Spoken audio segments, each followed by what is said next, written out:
Lady, I do assure you that I do get paid. We work to better ourselves. Oh.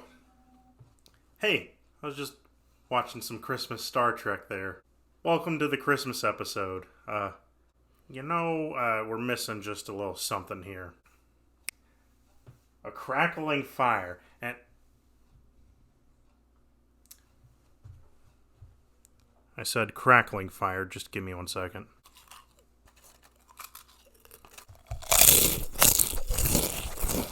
Nice crackling fire! Anyways, like I said, welcome to the Christmas episode. As you may have seen last video, Cody's going to be joining me again. We're going to be talking some Christmassy stuff.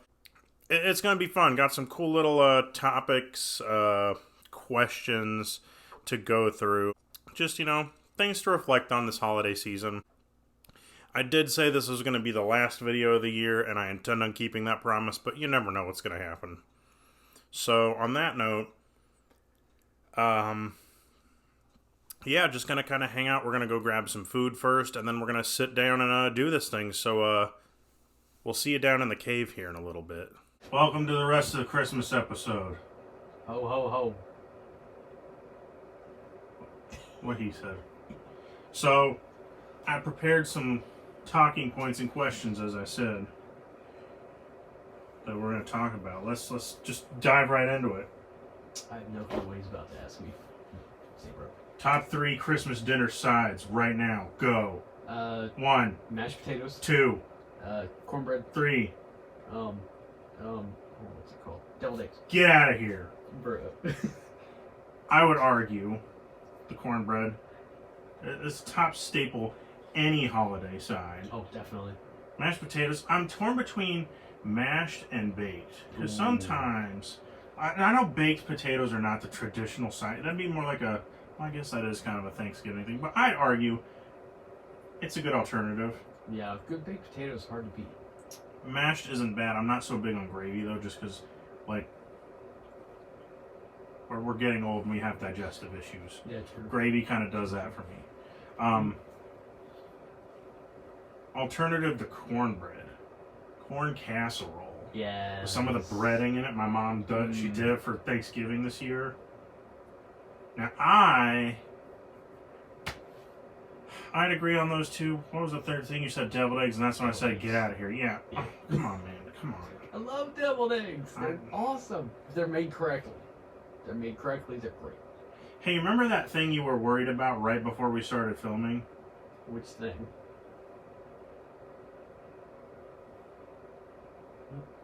Upstairs? What thing upstairs?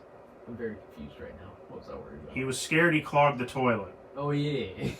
Think about the aftermath of deviled eggs, though. They don't bother my stomach. Out of all the things, and that's what doesn't do it to you. Yeah. You freak. No.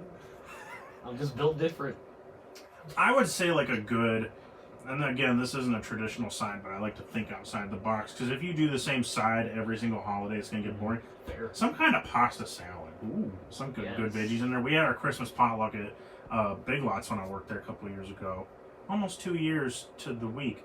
But, it was our Christmas potluck. That was the only Christmas potluck that I ate there, so it was basically 2 years ago from this week. I made pasta salad, and man, I didn't have any left to bring home, and it was great. I had a big Tupperware thing with it, too. Most overrated Christmas side. I only do one. Most overrated. I won't say deviled eggs for mine, just because I'm a deviled egg hater, and we already brought that up. Yeah, fair. It's in the potato family, and you already know where I'm going with this. The sweet potatoes. Sweet potatoes. I don't get the hype. All right, so let's do you want to get really into it or go to a very, very, very not fun place? Oh, Lord. One or the other. They're both happening. I'll let you pick. Let's get the not fun out of the way and then we'll come to a high note. Oh, goodness. That's never a good response. Never, ever. So, if there was one thing out of your entire life that if Santa Claus knew about it, he'd be 200% bringing you coal that year. Out of your this is your chance to air out the dirty laundry. Oh, What's that one thing from your life that you've done? Because I already know what mine is. Lord. You want to think about it while I tell mine? Yeah, go right ahead. So, we weren't really like we knew each other freshman year of college, but he has no claim in this story I'm about to tell. Like I don't think you even knew about this story. It's not the crutch incident. Oh Lord, the crutch incident. I had this roommate. We'll just call him Dwight. I'm really glad you're a pastor because you might need to pray over me after this story, honestly, because I'm a terrible person for this. I didn't do it. I took part in it. I didn't do it. It wasn't my idea. I just aided in the part of it. So I had this roommate named Dwight, and he was of the socially awkward variety. And one day, my buddy Seth came over to hang out. You remember Seth King? Oh yeah, Vaguely, but sorry I just name dropped him, but it's all good. He came over and we were just hanging out. And my roommate, I forget what he was doing. He was doing something. He was getting irritated because we were just having a good old time making a bunch of noise. So we went to, what was that thing called? The prayer room or whatever? Or the study room? Oh, yeah. Like anyone did either of those things in that room? Yeah, no. I just went there for naps. So we were just hanging out there the one night, and Seth was like, how funny would it be if I took your phone or like if you gave me Dwight's number and I pretended to be a girl in the freshman dorm. So I gave him Dwight's number, and Seth started acting like he was a girl over in one of the girls' freshman dorms and was like, hey, like, I heard you're really into video games and stuff. Like, you want to come over and play video games and stuff and all this nonsense? And we watched out the window as Dwight sprinted to the girls' dorm with Xbox and stuff in hand.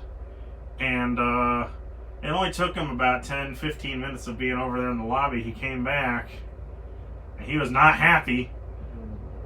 And so didn't think to cover my tracks and delete Seth's number from my phone, because he checked it and he's like, you're not sleeping in my room tonight. And first off, I'm like, I got to that room first on moving day. It is my room.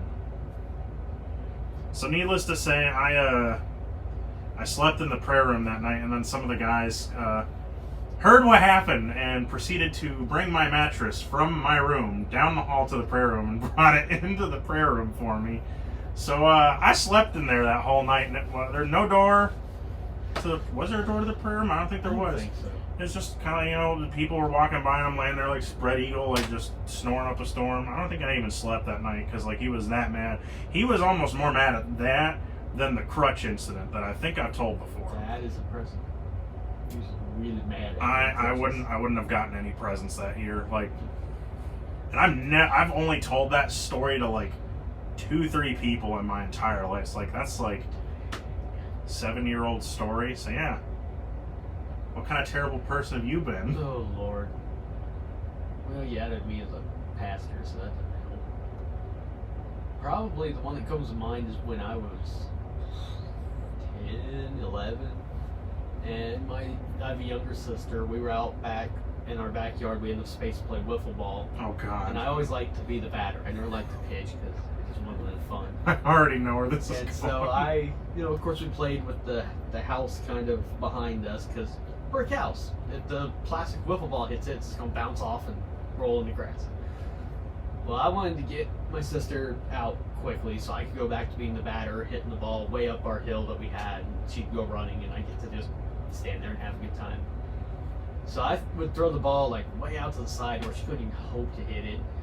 But one I threw, it went right over her shoulder, and which didn't hit her, she was fine, but straight into her window. I was gonna say that's not where I thought it was gonna go. No, it didn't hit. No, it didn't hit her. But I hit the window. Window broke. Of course, Mom came out, was mad. And was like, "Oh, just wait till your dad comes home. This is expensive." So we did the really expensive windows that had the gas between the glass panes. I was gonna say, dude, what were you throwing? A cinder block? No, it's just a plastic wiffle ball. I just threw it hard and broke. I see where Mark Ruffalo got his inspiration for the Hulk now. Yeah. Continue. So she had me all worried. So I went to my room, got garbage bags, went to my room, and just started putting all my stuff in garbage bags. Cause I was like, I'm gonna have to move out. I'm not gonna be able to stay here anymore. You're at the point you're like, I gotta run away. And so my sister got upset. She's like, no, my brother's gonna move out, and I like my brother. I don't want him to leave. So mom came back and she's like, "What are you doing?" I was in tears. I was like, "I gotta leave because I broke the window." And she's like, "Stop, unpack your stuff. You're not gonna have to leave." So yeah, that definitely is a year that if he was bringing coal, that would've But been- like that wasn't like intentional per se. Like that was kind of an accident. But like when you were trying to get her out, so you can like kind of. Plus, you said you're what, I 11? mean, something. I was young. You were a child. Either way, I was ready to pack up and leave. I was a grown adult when this happened. Well, not grown I was adult. like, bro, we were like 18 when that happened. But third talking point. All right, more happy notes now. What's one of your favorite childhood presents that you got as a kid? Oh, how did I know you were going to ask this? Because it's me. I got a few. Like, you know what? If you want to, let's go top 3 on that. Because like that's really hard to narrow down to just one. Because I can think of a couple things that like, especially early 2000s stuff that I got as a kid that was really cool. Do you remember? We're gonna hit Google for this because I can't remember the exact name. Rumble robots. That's what they were. Do you remember these things? They look familiar. Like they were the little remote control bots, and you could like that was like the life meter and stuff for them. Yeah, Trendmasters 2000s. They're considered vintage. We are geezers. That was one of those things that like, you know, like we basically grew up like getting Lego and stuff. But like one of the non-Lego things was the Rumble robots was really sick, and then it was really early, like around when Rock Raiders was still coming out as sets. I don't know if you remember that at all. They did like a video game for it too. Like as soon as I show you the logo and stuff, like you remember that stuff? Oh, That was one of my favorite lines as a kid. The video game scared me kind of because like I was a small child, and it was like it was rated E for everyone, but it was still kind of scary for like a 4 or 5-year-old to play. But that was like the pinnacle of like Lego video games on computer, like that, Lego Island, Chess, Racer, and stuff. But those two easily were probably top tier. top tier. I've let you stew for a little bit. What you got? Yeah. Oh, one of them kind of followed that theme. Was I remember 1999, 2000, somewhere in there when Phantom Menace came out. And one of my favorites that I got that year, I got a couple of different Star Wars things that year because I'm obviously big Star Wars fan, just like him. But one What's of a the Star War? it's those things with the Enterprise and the. What's funny is like I won't, like I said, I wasn't gonna tell you what was in like the gimmick that started this, but I was literally watching Star Trek First Contact. Nice. Anyways. But yes, Star Wars. So I got one of the Lego sets from the Phantom Menace line that came out then, and it was Anakin Skywalker's pod race. Yup. And that set was amazing. I remember the rest of the afternoon I sat there with my grandma and grandpa's for some reason. I don't know if we're having lunch or what, but and I sat there on their living room floor and built that whole thing. And even my dad, who he was a Star Wars fan and introduced me to it, was just like, that is a really cool set. It's like it didn't matter why you were at Grandma and Grandpa's. You're like, I'm just here vibing with this thing. Now was that the like old one on its own, or was it like the one with like the 3 pod racers? Because I know they did that fancy pack. Or I just had the single. the single Anakin. I remember that one. I always wanted because it was like a expansion pack or whatever. Because it came with Anakin's, Sebulba's, and Gascano, I think. Yeah, I think that's who the third one was. But like I was like, man, I vividly remember those Phantom Menace sets. The one that I remember the most, it was a little one that I think one of my relatives got me, was like the little Naboo swamp one that had like Jar Jar and the staff and Qui-Gon, I think. And then there was I think that one had Obi-Wan, because then there was the small like $5 set that was the little Tatooine tower or whatever with Maul Speeder and Qui-Gon. I remember that. Yeah, but yeah, like man, like when I think it was '99 when they started doing like Star Wars sets in general, because they did Phantom Menace and then some of the more A New Hope ones, and like I remember like how like retro those sets look now compared to like newer sets, but it didn't beat those old sets at all. Like it was so sick. No, but yeah, so that was definitely a big one. And probably also around the same time, I remember, I think it was for Christmas I got this, but it was right around the time Toy Story came out, the first one, and I loved that movie. Mm-hmm. I got the Woody doll with the drawstring, and my dad went to Burger King one time, and they were doing the bigger toys that you could buy separately. And he bought me the RC. Yeah. And then I'm sitting there Christmas Day, and I get this package, and you can feel it's a cardboard box. And being young, it was a toy in the box. I ripped the paper open, and there he is, Buzz Lightyear. And it was the one that you could hit the buttons, and it would talk. I don't remember if it glowed or not, but it could talk. I feel like it did. Yeah. You could pose it, and I remember there was a button on the back that the wings would pop out.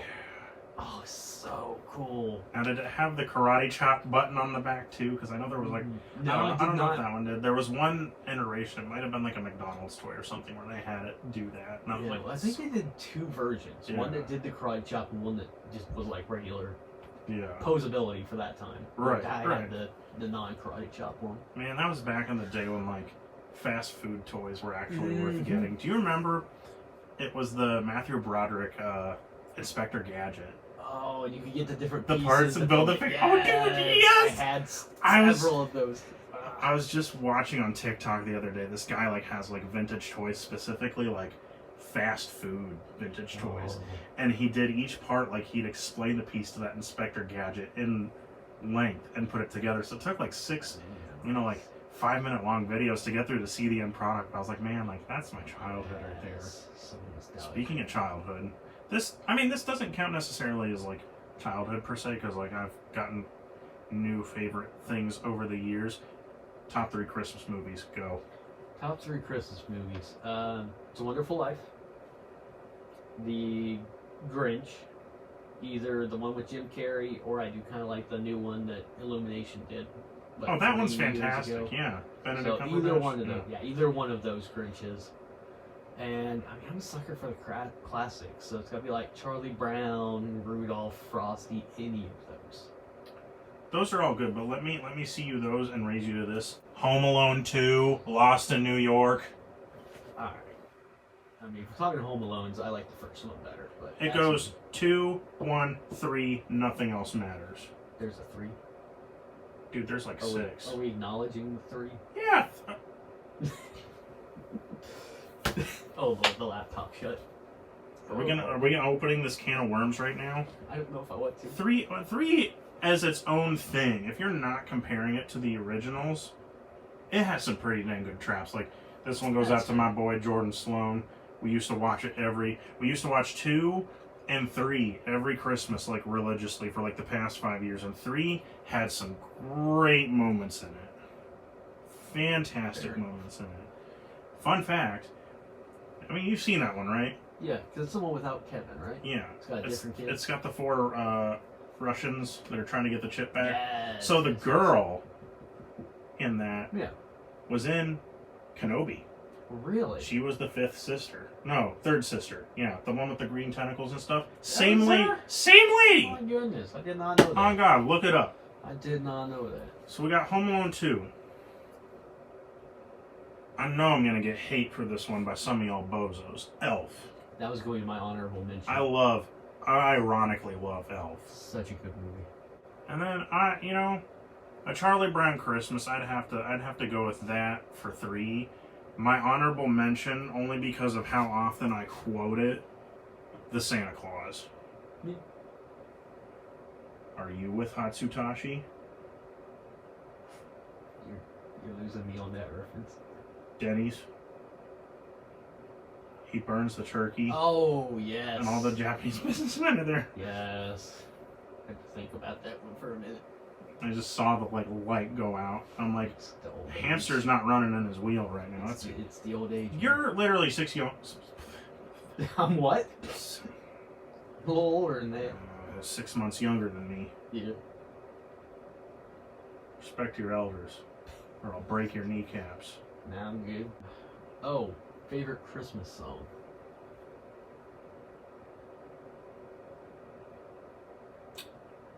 It doesn't have lyrics, Okay.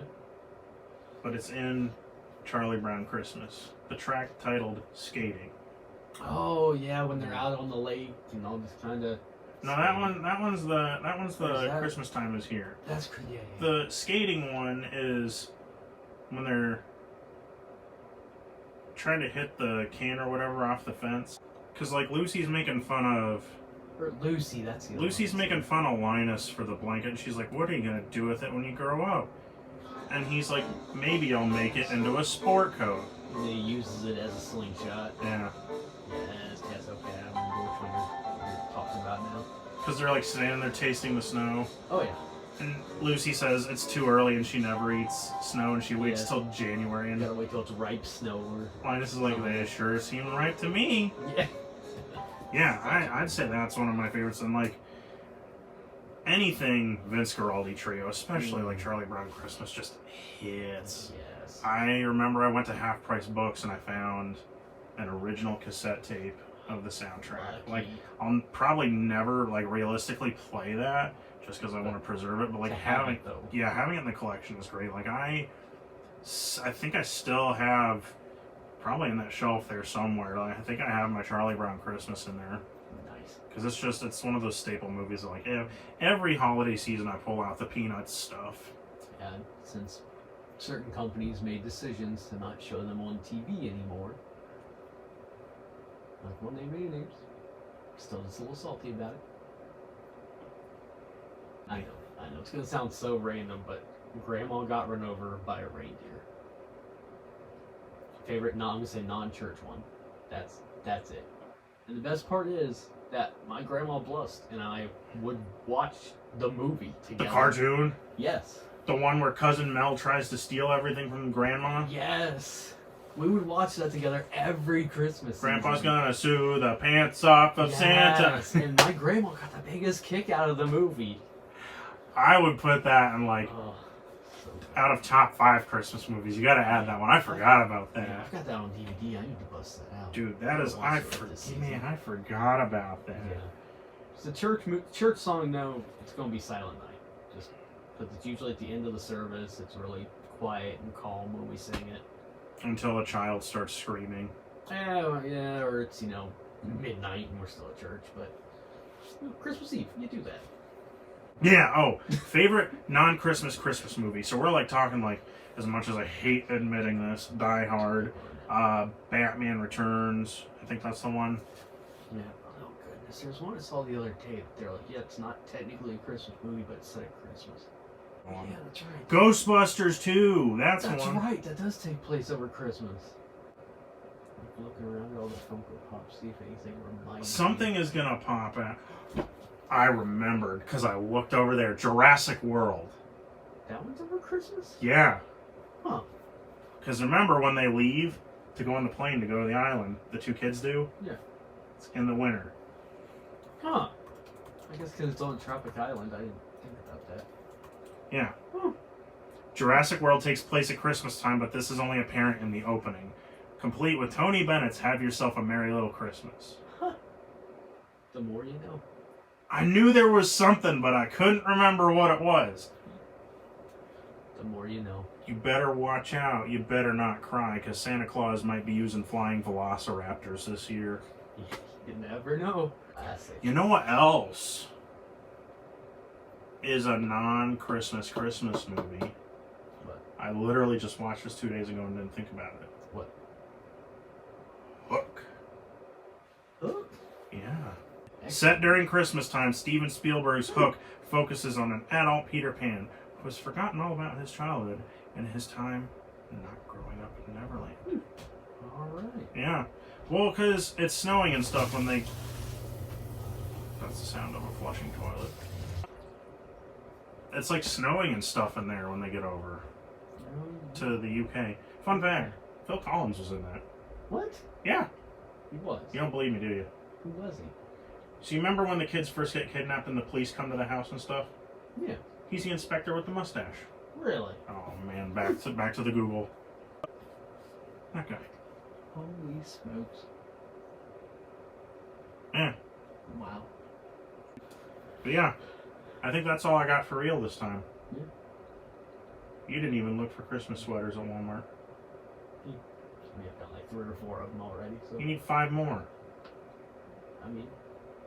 You never have too many. There's 12 days of Christmas. You need at least 12. Yeah, I got time. Ho ho ho. It ain't Christmas yet. That's the sound of Santa. He's coming to get us. coming to smack me over the head with something after telling that story. It's cold. All of a sudden, it just starts dumping down the stairs. Well, I think that's all we got for now. Yeah. Hope you enjoyed listening to these great Christmas memories and horrible things we did as kids. Have a great Christmas and Happy New Year. See you next time. Peace.